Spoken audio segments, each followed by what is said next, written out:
प्रेम से कहियो शिव गुरु भगवान की जय हो जय हो। आओ दीदी फटाफट कंपनी के माध्यम से आए शिव गुरु चर्चा राखल अछि। सब दीदी सब भैया उपस्थित छथिन ता आओ चर्चा के आनंद उठाओ। सबसे पहले अपन महादेव शिव गुरु के चरण कमल में कोटि कोटि प्रणाम करै छी। माँ भवानी के चरण कमल में कोटि कोटि प्रणाम करै छी। नीलम दीदी हरिंदर भैया के चरण कमल में कोटि कोटि प्रणाम करै छी। और उपस्थित जते गुरु भाई गुरु बहन छथिन सब कियो के चरण छू के प्रणाम करै छी।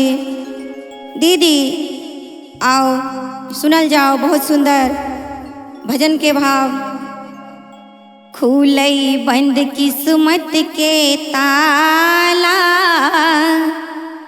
शिव गुरु चर्चा में, शिव गुरु चर्चा में दीदी शिव गुरु चर्चा में, शिव गुरु चर्चा में दीदी शिव गुरु चर्चा में खुलई बंद किस्मत के ताला शिव गुरु चर्चा में, खुलई बंद किस्मत के ताला शिव गुरु चर्चा में, खुलई बंद किस्मत के ताला शिव गुरु चर्चा में। बहिना शिव गुरु चर्चा में, बहिना शिव गुरु चर्चा में, बहिना शिव गुरु चर्चा में यो भैया शिव गुरु चर्चा में खुलई बंद किस्मत के ताला शिव गुरु चर्चा में, खुलई बंद किस्मत के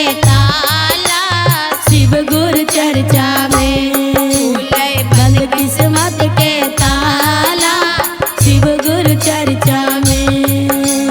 आओ दीदी अपन नाम के घोषणा आहा कराओ, आबो दीदी अपना नाम के पर्ची घोषणा कराओ, आओ दीदी गुरु चरण में अपन हाजरी लगाओ, आओ दीदी गुरु चरण में अपन हाजरी लगाओ।